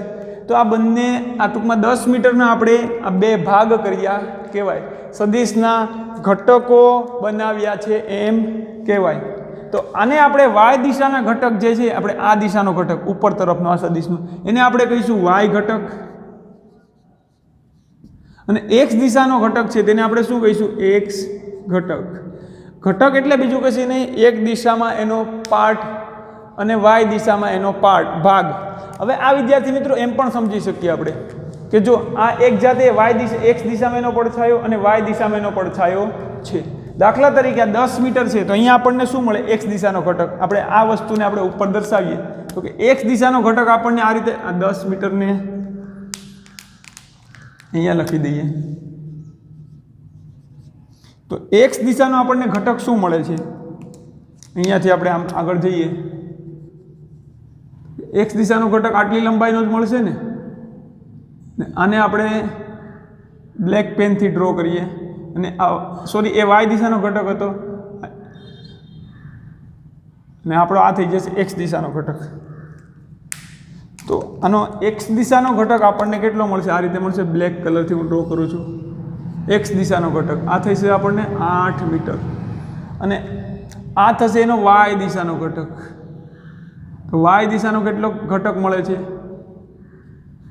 6 મીટર. તો જે સ્થાનાંતર છે આપણું, આ સ્થાનાંતરને આપણે s કહીએ, સદિશ s. આ આપણું 37 ડિગ્રી લીધું, આને આપણે સદિશ s કહીએ 10 મીટર. તો એ સદિશ s ને આપણે એવું કહી શકીએ કે સદિશ s નો x ઘટક 6 મીટર છે અને x ઘટક 8 મીટર છે અને y ઘટક 6 મીટર છે. તો આપણે એવું કહીશું કે સદિશ x નો x ઘટક એટલે sx બરાબર 8 મીટર, sy બરાબર 6 મીટર. આપણે આવું કહી શકીએ કે નહીં? સદિશના ઘટકો આપણે આ રીતે મેળવી શકીએ છે. તો હવે અન્ય એક એક્ઝામ્પલ હવે એનસીઈઆરટીની બુકમાં જે આપણે આપેલું છે કે જો સદિશ આ sx અને sy આપણને કઈ રીતે મળ્યું? તો કે જ્યાં s ને આનું મૂલ્ય ધારો કે સદિશ s નું મૂલ્ય આપણે s વડે દર્શાવીએ કે નહીં? સદિશ s છે તો એનું મૂલ્યને આપણે કેમ દર્શાવીએ? જો એનું મૂલ્ય સદિશ s નું મૂલ્ય આપણે શું કહીએ? કાં તો ખાલી s કહીએ અથવા શું કહીએ? માનાંકમાં સદિશ s, આવું આપણે કહીએ. તો હવે આપણે sx અને sy ઘટકને આપણે કઈ રીતે લખી શકીએ એનો અભ્યાસ આપણે કરવાનો છે. તો આપણે જે એનસીઈઆરટીની બુકમાં એક એક્ઝામ્પલ આપેલું છે કે આ પ્રકારે સદિશના ઘટકોનું વિભાજન કરવાનું છે. તેમાં આવું છે, આવો એક xy આપણે આપી દીધું છે ને તેમાં એક સદિશ આપેલો છે a. આ સદિશનું મૂલ્ય આપણને ખબર છે a. આ સદિશ a સદિશ છે જેનું મૂલ્ય સદિશ a નું મૂલ્ય કેમ આપણે દર્શાવી શકીએ? a વડે દર્શાવીએ કે નહીં સદિશ a નું મૂલ્ય? હવે આ સદિશના ઘટકો મેળવવા છે તો તમને ખબર છે કે એ સદિશના ઘટકો કેમ મળશે? એક્ઝેક્ટલી આમાં શું થાય કે આ દિશામાંથી આપણે પ્રકાશ પાડીએ. આ તમને સમજાવું છે એક્ઝેક્ટલી શું છે. તો કે આ સદિશ એનો x ઘટક એ x અક્ષ પરનો એનો પડછાયો છે અને y ઘટક આનો એ y અક્ષ પરનો પડછાયો છે. કઈ રીતે? તો કે જો અહીંયાથી આપણે ટોર્ચ લગાડીએ અને આ દિશામાંનો પડછાયો પડશું, અહીંયાથી ટોર્ચ મૂકશું તો પડછાયો આનો કેટલો પડછાયો પડશે આ દિશામાં? તો કે આટલો જ પડછાયો પડશે. x અક્ષ ઉપર આનો ખરેખર આની લંબાઈ 10 મીટર છે પણ x અક્ષ પરનો અહીંયાથી આપણે પડછાયાની લંબાઈ માપશું, અહીંયાથી પ્રકાશ આવતો હોય આ રીતે તો એની પડછાયાની લંબાઈ આપણને એટલી જ મળશે 8 મીટર જેટલી, ઉપરથી આ રીતે પ્રકાશ આવતો હોય તો. તેવી જ રીતે અહીંયાથી આપણે એને પ્રકાશ આપણે એને આપીએ તો y અક્ષ પર એનો પડછાયો આને લીધે ખરેખર પડછાયો કેટલો પડે? 6 મીટર જેટલો. ભલે આની લંબાઈ આમ 10 મીટર છે પણ અહીંયાથી આપણે બત્તી રાખીએ તો એનો પડછાયો 6 મીટર પડે. તો આને ખરેખર આપણે ગુજરાતીમાં એવું કહી શકીએ કે એનો x ઘટક એ x અક્ષ પરનો પડછાયો છે અને y ઘટક એ y અક્ષ પરનો પડછાયો છે. x અક્ષ પરનો પડછાયો એ x ઘટક, y અક્ષ પરનો પડછાયો એ y ઘટક. તો એને આપણે ઇંગ્લિશમાં કરવું કેવું હોય તો કે projection on x axis, x અક્ષ પરનો એનું પ્રોજેક્શન પડછાયો કેટલો પડે છે અને y ઘટક એ y component it is y projection on y axis of this vector. આ સદિશનો y અક્ષ પરનો ઘટક એ y અક્ષ પરનો પડછાયો છે. એ રીતે પણ આપણે એનાલિસિસ કરી શકીએ. આ થોડુંક વિચારતું રહેવું પડે. ફિઝિક્સમાં અથવા તો કોઈ પણ વિષયમાં હું એવું માનું છું કે સાયન્સના દરેક વિષયમાં તમારે જાતે મગજને સક્રિય રાખી અને તમારું ઇમેજિન કરતું જવું પડે કે સાહેબે કીધું કે અહીંયા બત્તી મૂકી, અહીંયા લાકડી મૂકી તો અહીંયાથી બત્તીનો પ્રકાશ તમને એમ લાગવું જોઈએ કે આ જે લાકડી મૂકી દઈએ આપણે અથવા તો કોઈ પણ સ્ટીક સદિશ મૂકી દઈએ અને અહીંયાથી પ્રકાશ આપણે આપીએ છીએ તો એનો પડછાયો એટલો જ પડશે. આનો પડછાયો કે અહીંયાથી આમ બત્તી રાખીએ તો એટલો પડછાયો આમ પડે, બટ અહીંયાથી બત્તી રાખીએ તો આપણે એટલો જ પડછાયો પડે. તેવી જ રીતે અહીંયાથી જો પ્રકાશ આવે તો એનો પડછાયો x અક્ષ ઉપર એટલો જ પડે. એનું ઇમેજિનેશન થતું જવું પડે તો આપણને ફટાકથી મગજમાં ઉતરી જાય. હવે આપણે જોઈએ કે જે આ સદિશ a છે અને એનું મૂલ્ય a છે તો હવે આનો એક્સ અક્ષ પરનો ઘટક અને વાય અક્ષ પરનો ઘટક જોઈએ છે તો શું કરશું? એક્સ અક્ષ પરને આપણે ઘટક મેળવીશું આ રીતે ત્રિકોણ બનાવીને. તો આ થશે વાય અક્ષ પરનો ઘટક. હવે એક્સ અક્ષ પરના ઘટકને આપણે શેના વડે દર્શાવીએ? બંનેને આપણે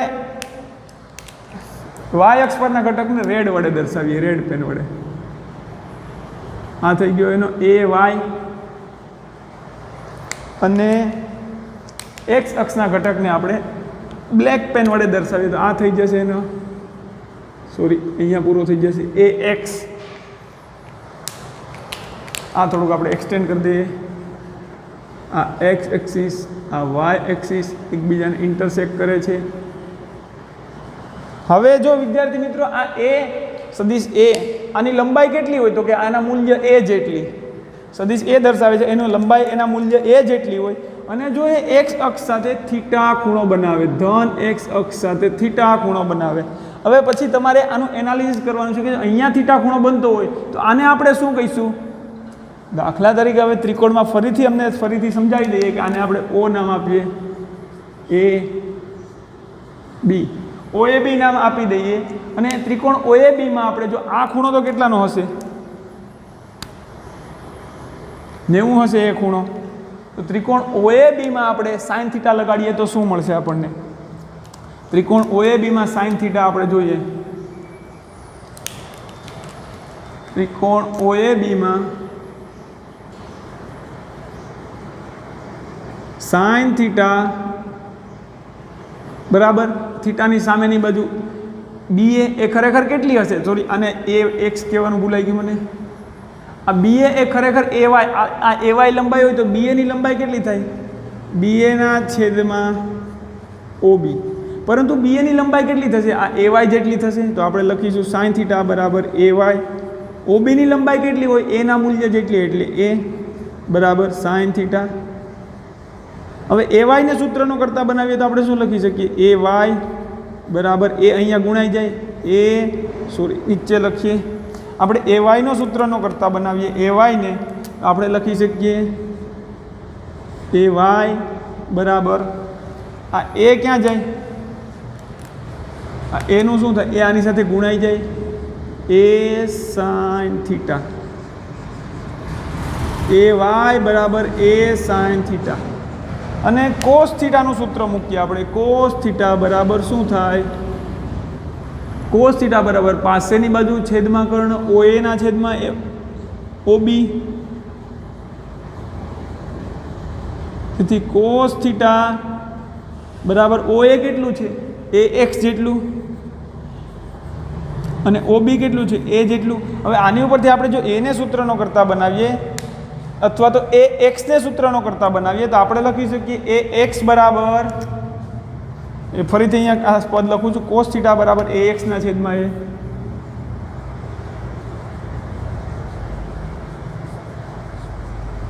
હવે આપણે જો આ સૂત્રમાં AX ને સૂત્રનો કરતા બનાવીએ તો આપણે આવું લખી શકીશું AX બરાબર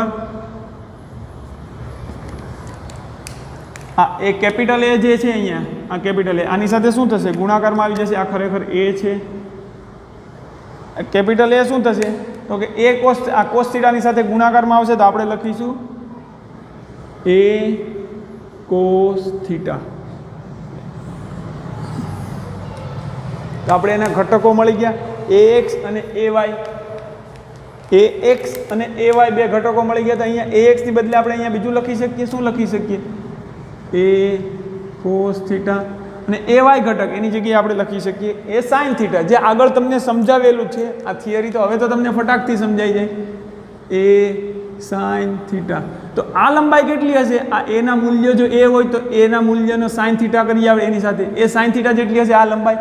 આ થીટા છે તો જેની સાથે થીટા બનાવે એ ઘટક કોસ થીટા આવે, જેની સાથે થીટા નથી બનાવતો એ ઘટક સાઇન થીટા આવે. હવે વિદ્યાર્થી મિત્રો તમને એમ થશે કે જો આની સાથે થીટા બનાવે તો આને કોસ થીટા કહેવાનું અને આને સાઇન થીટા કહેવાનું, પણ આપણે મોટા ભાગે દાખલામાં ધન એક્સ અક્ષ સાથે જ થીટા બનાવવાનો છે. આગળના એક્ઝામ્પલમાં આપણે ક્લિયર કરી દઈશું કે જો અહીંયા થીટા હોય તો એનો એક્સ ઘટક અને વાય ઘટક, એક્સ ઘટક એ કોસ થઈ જાય અને વાય ઘટક એ સાઇન થીટા થઈ જાય. એટલે આપણે એવું નથી ગોખી રાખવાનું એનો એક્સ ઘટક જ ને એ કોસ થીટા આપણે કહીએ કે વાય ઘટકને એ સાઇન થીટા કહીએ, એવું ગોખવાનું નથી. જેની સાથે ખૂણો બનાવે છે એને કોસ થીટા લાગે. અહીંયા ખૂણો બનાવે છે આ ભાગ એનો કોસ થીટા અને આ ભાગ એનો સાઇન થીટા. જો અહીંયા ખૂણો બનાવતો તો આ એનો એ સાઇન થીટા થઈ જાય તો વાય ઘટક. જો અહીંયા થીટા બનાવે ખૂણો તો એનો આ A Y A cos theta થઈ જાય અને આ થીટા છે એટલે આ એનો સાઇન થીટા થઈ જાય તો આ એ એક્સ એનો એ એક્સ એ સાઇન થીટા મળત. જે તમે જાતે મેળવીને ટ્રાય કરજો કે જો અહીંયા થીટા બનાવે અને કોસ થીટા અને સાઇન થીટા પરથી આપણે એ એક્સ અને એ વાયને સૂત્રનો કરતા બનાવીએ તો એક્સ ઘટક એનો એ સાઇન થીટા મળી જાત અને વાય ઘટક એનો એ કોસ થીટા મળી જાત. તો હવે સદિશનું આપણને વિભાજન ખબર પડી ગઈ છે. હવે જો મિત્રો આપણને સદિશના બે ઘટકો ખબર હોય, સદિશના બે ઘટકો તો કે એક્સ દિશાનો ઘટક અને વાય દિશાનો ઘટક, તો એ સદિશનો ધન એક્સ અક્ષ સાથેનો ખૂણો મેળવી શકીએ. તો કે જો એક્સ દિશાનો ઘટક આપણને ખબર છે, વાય દિશાનો ઘટક ખબર છે, આ એક્સ અને એ વાય, તો જો ધન એક્સ અક્ષ સાથેનો ખૂણો મેળવવો હોય એટલે આપણે ટેન થીટા મેળવીએ. આ સમીકરણમાં આપણે જો ટેન થીટા એપ્લાય કરીએ સમીકરણમાં તો શું મળશે? ટેન થીટા ત્રિકોણ OABમાં ટેન થીટા બરાબર સામેની બાજુ છેદમાં પાસેની બાજુ, સામેની બાજુ AB. AB એ ખરેખર શું છે? તો કે AY. AB લખું AB ના છેદમાં OA, બટ AB એ ખરેખર AY છે. AY ના છેદમાં AX બરાબર આપણને મળશે ટેન થીટા. AY ના છેદમાં AX બરાબર આપણને ટેન થીટા મળે. હવે વિદ્યાર્થી મિત્રો મેં અગાઉ એમ પણ કીધું હતું કે આપણને જો બે ઘટકો ખબર હોય, સદિશના બે ઘટકો ખબર હોય, એક્સ દિશાનો ઘટક અને વાય દિશાનો ઘટક, તો આપણે તેનું મૂલ્ય મેળવી શકીએ. તો કે સદિશનો આપણે સદિશને આવી રીતે વિભાજન કરીએ છીએ કે સદિશનો એક્સ દિશાનો ઘટક, ધારો કે એક્સ દિશાનો ઘટક અહીંયા શું છે? એ એક્સ બરાબર એ કોસ થીટા, વાય દિશાનો ઘટક એ વાય બરાબર એ સાઇન થીટા. એટલે કે એક્સ દિશાના ઘટક છે તો એક્સ દિશાનો એકમ સદિશ આપી દઈએ તો આપણે આ સદિશને એને આપણે આમ દર્શાવી શકીએ, સદિશ એ બરાબર એ એક્સ પ્લસ સદિશ એ વાય. હવે સદિશ એ એક્સ એ શું છે? તો કે એનું મૂલ્ય તો એ કોસ થીટા જેટલું છે. સદિશ એ એક્સનું મૂલ્ય એ કોસ થીટા જેટલું છે, પણ એની દિશા કઈ છે? તો કે ધન એક્સની દિશામાં. તો દિશા દર્શાવવા માટે પાછો એકમ સદિશ આવે એ એક્સ, આ એનું મૂલ્ય. તો એની સાથે આપણે લગાડી દઈએ આઈ કેરેટ. તો એ શું થઈ જાય? એની દિશા દર્શાવે એ એક્સ આઈ કેરેટ વત્તાના વત્તા એ વાય શું છે? કે એ સાઇન થીટા. અને એ કઈ દિશામાં છે? તો કે ધન વાયની. તો એ ધન વાયની દિશાનો એકમ સદિશ આપણને ખબર છે જે કેરેટ. આપણે આ સદિશને આ રીતે પણ રિપ્રેઝેન્ટ કરી શકીએ કે સદિશ એ બરાબર એ કોસ થીટા આઈ કેપ વત્તા એ સાઇન થીટા જે કેપ. અને અગાઉના લેક્ચરમાં આપણે નોંધ્યું કે જો સદિશના એક્સ ઘટક અને વાય ઘટક સ્વરૂપે દર્શાવેલું હોય તો આ સદિશનું કેવું ફોર્મ કહેવાય? સદિશને કહેવાય કાર્તેજીય સ્વરૂપ. આને શું કહેવાય? સદિશનું કાર્તેજીય સ્વરૂપ. અને આપણે કહીશું સદિશનું કાર્તેજીય સ્વરૂપ. તો આ કિસ્સામાં આપણને શું મળશે? બે સદિશના એક્સ ઘટક અને વાય ઘટક મળી ગયા. તો હવે આપણને ખબર છે કે સદિશનું મૂલ્ય મેળવવું હોય તો આપણને શું મેળવી શકીએ? સદિશનું મૂલ્ય બરાબર માનાંકમાં સદિશ એ બરાબર, તો આપણે કાલે આગળના લેક્ચરમાં સૂત્ર લખ્યું હતું કે વર્ગમૂળમાં એક્સ ઘટકનો વર્ગ, એક્સ ઘટક શું છે? એ કોસ થીટાનો વર્ગ વત્તા વાય ઘટક શું છે? એ સાઇન થીટાનો વર્ગ. હવે આપણે આનું સાદુરૂપ આપીએ આપણને તો એ કોસ થીટાનો વર્ગ એટલે એનો વર્ગ કોસ વર્ગ થીટા વત્તા એ સાઇન થીટાનો આખાનો વર્ગ એટલે એનો વર્ગ એનો વર્ગ સાઇન થીટાનો વર્ગ સાઇન સ્ક્વેર થીટા. આપણને આમાંથી એનો વર્ગ સામાન્ય લઈએ તો શું થાય? એનો વર્ગ કૌંસમાં સાઇનનો વર્ગ થીટા વત્તા કોસ વર્ગ થીટા આવું મળશે આપણને. એટલે કે સોરી, ક્રમશઃ જ લખવાની જરૂર હતી, ખોટી ઉતાવળ કરીને. એનો વર્ગ કોસ વર્ગ થીટા વત્તા સાઇન વર્ગ થીટા. આ બંનેમાંથી એનો વર્ગ સામાન્ય લઈએ તો આપણે જો એનો વર્ગ છે અને અંદર વર્ગમૂળ છે તો શું થઈ જાય? કેપિટલ એ, સોરી આ એનો વર્ગમૂળ અને વર્ગ કેન્સલ થઈ જાય એટલે એ બારોબાર નીકળી જાય, કેપિટલ એ તો છે. અને વર્ગમૂળમાં વધશે કોસ સ્ક્વેર થીટા વત્તા સાઇન સ્ક્વેર થીટા. તમે તો બધા પ્રખર ગણિતજ્ઞો છો તો તમને ખબર જ હોય કે સાઇન સ્ક્વેર થીટા વત્તા કોસ સ્ક્વેર થીટાનું મૂલ્ય 1 થાય. તો આપણે લખી શકીએ એ વર્ગમૂળમાં 1. આનું મૂલ્ય શું થાય? એક નિત્યસમ છે ત્રિકોણમિતિનો, તો આપણે લખી શકીએ એ વર્ગમૂળમાં 1 એટલે એ. તો જો આ મોડ એનું મૂલ્ય આપણે પહેલાં એ ધાર્યું હતું, ખરેખર એ આવ્યું કે નહીં, તેથી મોડ એ બરાબર એ આપણે આ લખ મળી ગયું. તો એનો મતલબ કે આપણે મોડ એને આપણે આ રીતે દર્શાવી શકીએ, મોડ એને. અને એનું સામાન્ય સૂત્ર આપણે શું લખ્યું? મોડ એનું અથવા તો કોઈ સદિશનું મૂલ્ય મેળવવા માટે તેનું સામાન્ય સૂત્ર આપણે લખી શકીએ કે કોઈ સદિશનું મૂલ્ય મોડ એ, અથવા આપણે મૂલ્યને શું કહીએ? અથવા આપણે કહીએ માનાંકમાં સદિશ એ, આવું કહીએ, બરાબર શું લખી શકીએ? તો કે વર્ગમૂળમાં એક્સ ઘટકનો વર્ગ એ એક્સનો વર્ગ વત્તા વાય ઘટક એ વાયનો વર્ગ. કોઈ સદિશનું સામાન્ય મૂલ્ય મેળવવા માટેનું સામાન્ય સૂત્ર આપણે આવું લખી શકીએ. તો આ થઈ ગયું આપણા સદિશનું વિભાજન. આ વાસ્તવિક સંખ્યા વડે ગુણાકાર પછી આપણે આ સદિશનું વિભાજન કર્યું તો કે સદિશના ઘટકો કેમ મેળવી શકીએ. આ પ્રક્રિયા ખરેખર આપણે આની ઉપરથી એ સમજવાનું હતું. આ પ્રક્રિયાની કારણ શું હતું, હેતુ? તો કે સદિશના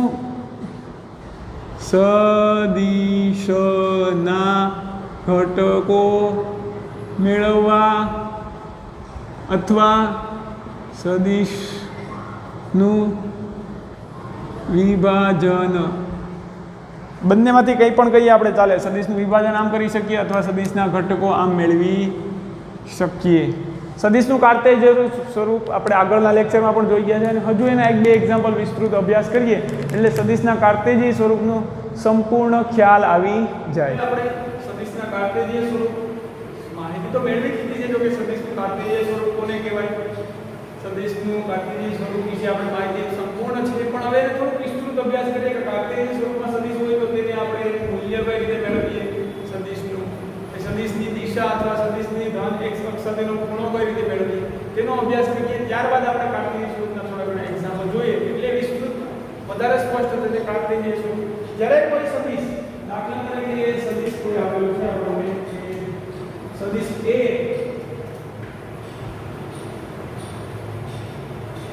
તો તેનું મૂલ્ય ધારો કે 4i કેપ, સદિશ a આપણને 4i કેપ વત્તા 4i કેપ વત્તા 3j કેપ એવું આપેલું છે.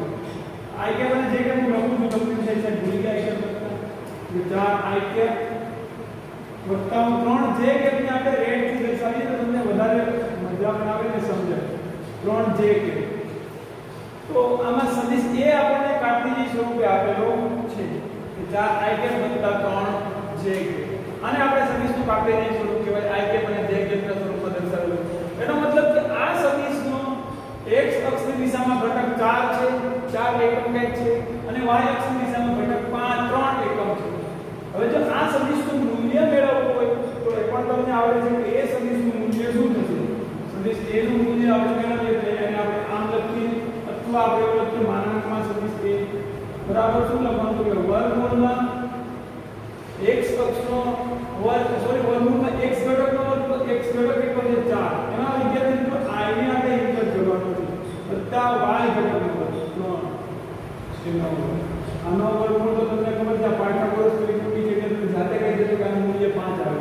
4 નો વર્ગ 16 વત્તા 3 નો વર્ગ 9 બરાબર આપણે લખી શકીએ 16 વત્તા 9 એટલે વર્ગમૂળમાં 25 અને એનું મૂલ્ય આપણને 5 મળશે. આ 4 એટલે 3 એકમ એનું મૂલ્ય આપણને સદિશ a નું મૂલ્ય કેટલું મળે? 5 એકમ. હવે આ સદિશની આપણે દિશા નક્કી કરવી છે. આ સદિશની દિશા નક્કી કરવી છે. તો આપણે શું કરશું કે તેનો ધન x અક્ષ સાથેનો ખૂણો માપીશું. ધન x અક્ષ સાથેનો ખૂણો આપણે જોઈએ tan θ બરાબર કેમ મળે. tan θ અગાઉ આપણે સૂત્ર જોયું tan θ બરાબર y ઘટક છેદમાં x ઘટક y ઘટક ay છેદમાં ax. હવે આમાં ખબર છે ay શું છે તો કે 4 છે. આપણને આપેલી માહિતીમાં ઘટકો તમને ખબર પડે છે કે આ 4 એક ખરેખર ay છે અને dy cy 4 એ ખરેખર ax છે x દિશાનો ઘટક અને 3 એ ખરેખર y દિશાનો ઘટક ay આપેલું છે. તો એનાથી કઈ ay થી કઈ dy નહીં. તો આપણને ખબર છે tan θ બરાબર ay ના છેદમાં ax એટલે કે y અક્ષ દિશાનો ઘટક છેદમાં x અક્ષ દિશાનો ઘટક આપણે લખી શકીએ. tan θ બરાબર 4 ના છેદમાં y સોરી y દિશાનો ઘટક 3 છે 3 ના છેદમાં 4. આપણે થીટા શું મેળવી શકીએ. થીટા બરાબર કે tan ઇન્વર્સ 3 ના છેદમાં 4. એનો મતલબ કે tan થીટા નું મૂલ્ય 3 ના છેદમાં 4 ક્યારે મળે છે. તે આપણને એક ત્રિકોણ ખબર છે જે આપણને ખૂબ જ પ્યારો ત્રિકોણ છે, બધાને ગમે છે આવો ત્રિકોણ. આપણે અગાઉના ક્લાસમાં જોયેલો છે. ત્રિકોણને થોડો વિસ્તૃત કરીએ એટલે વાંધો નહીં, તમે ટાઈમ લાગી જાય તો એ ત્રિકોણને આપણે વિસ્તૃત કરીએ. બધાને ખબર છે આ ત્રિકોણ આપણને જો આ 90 ડિગ્રી હોય અને આ 37 ડિગ્રી હોય અને તો આ કેટલું હોય આ 53 ડિગ્રી હોય. તો મોટા ખૂણો છે જે એની સામેની બાજુ મોટી હશે 4 હશે, નાના ખૂણાની બાજુ નાની હશે 3 અને આ 5 હશે. પાયથાગોરસનું ત્રિકોણ છે આ. હવે પાયથાગોરસે આની ઉપર પોતાના કોપીરાઈટ આપી દીધા કે આ ત્રિકોણ મારો છે. કોઈ એવું ન કહેવું કે આ ત્રિકોણ હવે અમારો પોતાનો છે. આ ત્રિકોણ પરથી આપણે આ ત્રિકોણ મગજમાં હોવો જ જોઈએ. આ ત્રિકોણ પરથી જ મોટા ભાગના દાખલા પૂછાય છે. અને tan θ 3 ના છેદમાં 4 ક્યારે થાય એ આપણને ઘણાને નથી આવડતું, પછી આ ત્રિકોણ ન આવડે એટલે. તો આ કિસ્સામાં tan θ આપણે જોઈએ કે 3 ના છેદમાં 4 ક્યારે થાય. જો કે આને થીટા લઈએ આપણે tan 37 બરાબર શું થાય 3 ના સામેની બાજુ છેદમાં પાસેની બાજુ 3 ના છેદમાં 4. તો થીટા અહીંયા tan θ બરાબર 3 ના છેદમાં 4 ક્યારે થાય જ્યારે થીટા બરાબર tan ઇન્વર્સ 3 ના છેદમાં 4. એટલે કે જ્યારે થીટાની કિંમત આપણને 37 ડિગ્રી હોય છે ત્યારે આપણને tan થીટાની કિંમત 3 ના છેદમાં 4 મળે. તો આપણે થીટા બરાબર લખી શકીએ 37 ડિગ્રી. હવે આ ત્રિકોણ તમને વારે ઘડીએ આવશે મગજમાં એટલે આપણે મગજમાં છાપી દેવાનો. થીટાની કિંમત 37 મળે છે. એનો મતલબ કે જો આ સદિશ કાર્તેજીય સ્વરૂપે છે એને આપણે xy સમતલમાં દર્શાવવું હોય તો આપણે આ રીતે દર્શાવી શકીએ કે આપણું આ xy સમતલ. તો x ઘટક પણ ધન છે, y ઘટક પણ ધન છે એટલે આપણે પ્રથમ ચરણમાં દર્શાવીશું. હવે આ ખૂણો ધન x અક્ષ સાથે 37 ડિગ્રીનો ખૂણો બનાવે ને એ રીતે યોગ્ય સ્કેલ માપ પ્રમાણે પસંદ કરી અને માનો કે 1 સેન્ટીમીટર બરાબર 1 એકમ, કારણ કે આનો તો એકમ જ આપણે લખેલો ખબર નથી કયો એકમ છે કોનો સદિશ છે. તો 1 સેન્ટીમીટર બરાબર 1 એકમ લઈએ તો આ y અક્ષ આ x અક્ષ તો એની સાથે 37 ડિગ્રીનો ખૂણો બનાવે અહીંયાથી. તે રીતે 5 સેન્ટીમીટરની લંબાઈવાળો આપણે સદિશ એ દોરવો પડે, સદિશ એ. તો આ થઈ ગયું આપણે કાર્તેજીય સદિશનું ભૌમિતિક નિરૂપણ આ રીતે કરી શકીએ. કાર્તેજીય સ્વરૂપમાં આપેલું હોય તો એને આપણે આ રીતે દર્શાવી શકીએ. જો આને ઘટકો સ્વરૂપે દર્શાવવો હોત તો આપણે ડાયરેક્ટ ઘટકો સ્વરૂપે દર્શાવવો હોત તો આ માથાકૂટ કરવાની જરૂર હતી નહીં. તો શું કરે ડાયરેક્ટ જો એના ઘટકો સ્વરૂપે દર્શાવવો હોય તો xy આપણે દોરી દેતા. હવે એને x ઘટક હું અલગ પેનથી એટલા માટે કરું છું કે તમને ચોખ્ખું દેખાય. તો એનો x ઘટક કેટલો છે 4. કેવો છે ધન, કારણ કે 4 i કેપ છે પણ એ ધન છે. તો આપણે x ઘટકને અહીંયા બ્લુ પેનથી દર્શાવીએ, બ્લેક પેનથી. તો આ થઈ ગયું 4 એકમ યોગ્ય સ્કેલમાં આપ લઈને. અને y ઘટકને આપણે રેડ પેનથી દર્શાવીએ તો એને આપણે આ 4 એકમ લઈએ તો y ઘટકને આપણે અહીંયા સુધી 3 એકમ યોગ્ય સ્કેલમાં પ્રમાણે. તો y આપણો થઈ ગયો 3 એકમ y ઘટક. અને આપણે પાછું એક્સટેન્ડ કરી દઈએ હતું ત્યાં સુધી. સોરી y છે આ x છે તો x ઘટક 4 એકમ, y ઘટક 3 એકમ, x ઘટક 4.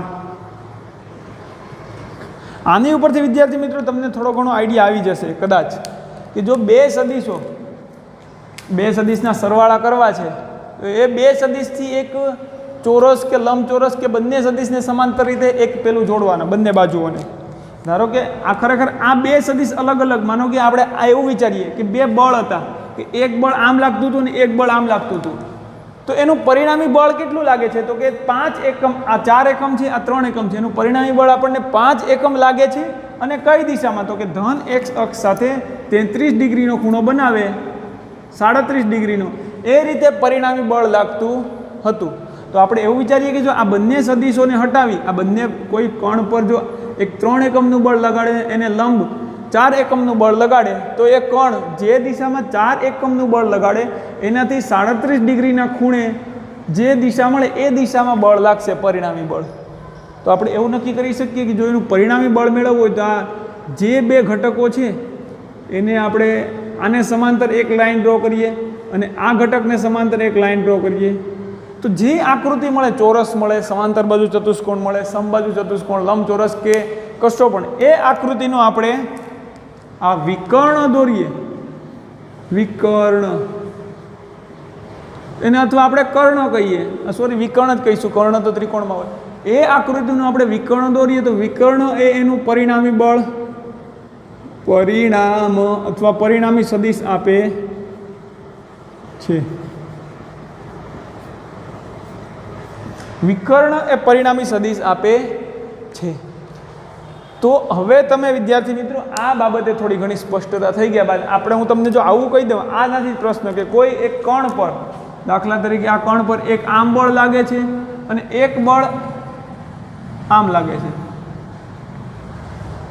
તો આના પર આ માનો કે F1 છે, સદિશ F1, અને આ F2 છે, તો આ બંને સદિશનું પરિણામી બળ કેટલું લાગતું હશે? તો શું કરવાનું છે? તો કે આને સમાંતર એક અહીંયાથી એક લાઈન ડ્રો કરો, આના લંબાઈ જેટલી છે, આને સમાંતર અહીંયાથી લાઈન ડ્રો કરો તો અહીંયાથી આમ આવશે, આ સમાંતર બાજુ ચતુષ્કોણ મળે આપણને, આને સમાંતર ડ્રો કરવાની છે, તમને ભલે સમાંતર ન દેખાય પણ એ સમાંતર ધારો. તો હવે એ બંનેને પૂંછથી પૂંછ જોડી, બંને સદિશોને, અને એના જે આકૃતિ મળે છે તેને વિકર્ણ બનાવી દઈએ આપણે, તો આ મળશે આપણનું પરિણામી બળ FR, રિઝલ્ટન્ટ. કોનું? તો કે સદિશ F1 વત્તા સદિશ F2. સદિશ F1 અને F2 નું પરિણામી બળ આપણને ખરેખર જો અહીંયાથી F1 જેટલું આમ બળ લગાડીએ, F1 જેટલું, F2 જેટલું આમ બળ લગાડીએ, તો ખરેખર એ સદિશ FR જેટલા બળથી આ દિશામાં ગતિ કરશે કોઈ કણ. આવું જ એક બીજી વસ્તુમાં જોઈએ આપણે કે કોઈ કણ પર એક આમ બળ લાગે છે અને એક આમ બળ લાગે છે, એક બળ આમ લાગે છે અને એક બળ આમ લાગે છે. તો હવે આ કિસ્સામાં બંને પર પરિણામી બળ આ F1 છે, આ F2 છે. તો આ કિસ્સામાં પરિણામી બળ કેટલું લાગશે તમને ખબર છે? જો બે સદિશો આ રીતે આપેલા હોય તો શું કરશું? તો કે આને સમાંતર, આની જેટલી લંબાઈનો આપણે એક સમાંતર ઘટક દોરીએ અહીંયા, ને આ જેટલી લંબાઈનો એને સમાંતર અહીંયાથી દોરીએ આપણે, અહીંયા બંને મળે છે. તો જ્યાં મળે છે ત્યાં આપણો એક ચતુષ્કોણ કે જે કાંઈ પણ જેવું આપણને આકાર રચાય છે 4 ખૂણાવાળો, એ આકારનો આપણને વિકર્ણ, જ્યાં જે બિંદુમાંથી બંને એક લાગે છે તે બિંદુએથી વિકર્ણ દોરો આ દિશામાં. તો F1 અને F2 નું પરિણામી બળ આપણે જો F મળતું હોય તો આપણે લખી શકીએ F બરાબર F1 વત્તા F2, એટલે કે બંને સદિશનો સરવાળાનો એક નિયમ આપણે શીખી લીધો અહીંયા, કે જો બે સદિશનો સરવાળો કરવો છે તો બંને, આ શીખશું આપણે આગળ, પણ આ તો સિમ્પલ તમને આની ઉપરથી હું સમજાવી દઉં કે બે સદિશનો સરવાળો કરવો છે તો બંને સદિશને આપણે જો ભૌમિતિક રીતે સરવાળો કરવો છે, આલેખની રીતે, તો બંને સદિશને પૂંછથી પૂંછ જોડો. આપણે આ પૂંછથી પૂંછ જોડ્યા બંને સદિશને, અને બંને સદિશને પૂંછથી પૂંછ જોડો અને બંને સદિશને દોરી, પછી બંને સદિશની સમાંતર એક ચતુષ્કોણ રચાય એવો પ્રયત્ન કરો કે બંને સદિશને આને સમાંતર એક અહીંયાથી એક સમાંતર રેખા દોરો અને એક અહીંયા, એટલે કે એક બંને સદિશની મદદથી એક સમાંતર બાજુ ચતુષ્કોણ રચો અથવા સમાંતર બાજુ ચતુષ્કોણ આખો પૂરો કરો. સમાંતર બાજુ ચતુષ્કોણ પૂરો થઈ ગયા બાદ આ બંને સદિશની જે પૂંછથી પૂંછ મળેલી છે એ બિંદુથી ચતુષ્કોણના એના વિરુદ્ધના શિરોબિંદુ પાસે વિકર્ણ દોરો, અને વિકર્ણ એ આ બંને સદિશની દિશા આપશે અને વિકર્ણનું મૂલ્ય એ આ બંને સદિશનું મૂલ્ય હશે. હવે આનું મૂલ્ય કઈ રીતે મેળવવું? કારણ કે આ એક્સ અને વાય ઘટક નથી પરસ્પર લંબ, નહીંતર આપણે F1 નો વર્ગ વત્તા F2 નો વર્ગ વર્ગમૂળમાં આ રીતે કરી દેત. આ તો લંબ નથી, પણ આનું મૂલ્ય કેમ મેળવવું એ આપણે આગળ શીખીશું પેરેલેલોગ્રામમાં, સમાંતર બાજુ ચતુષ્કોણના નિયમમાં. બટ અહીંયા તો આપણે એટલી થોડી ઘણી માહિતી મળી ગઈ કે આ સદિશનો સરવાળા આપણે આ રીતે કરી શકીએ છીએ. હવે સદિશ આ રીતે આપેલો છે તો એનો આપણે એકમ ખરેખર સદિશ એ જોઈ લીધો, એના બે ઘટકો કઈ રીતે દોરી શકીએ. તો હવે વિદ્યાર્થી મિત્રો આપણે જોઈએ કે કોઈ કણ પર આ દિશામાં બળ લાગતું હોય. આપણે દ્વિપરિમાણમાં જ વિચારવાનું છે, હમણાં ત્રિપરિમાણનો પછી અભ્યાસ કરીશું. કે કોઈ કણ આ બોક્સ આ દડો છે એના પર આ દિશામાં 10 ન્યૂટનનું બળ લાગે છે અને ઉપરની દિશામાં પણ 10 ન્યૂટનનું બળ લાગે છે. તો સોરી, આ બંનેની લંબાઈ મારે સરખી રાખવી પડશે. બંને દિશામાં 10-10 ન્યૂટનનું બળ લાગે છે.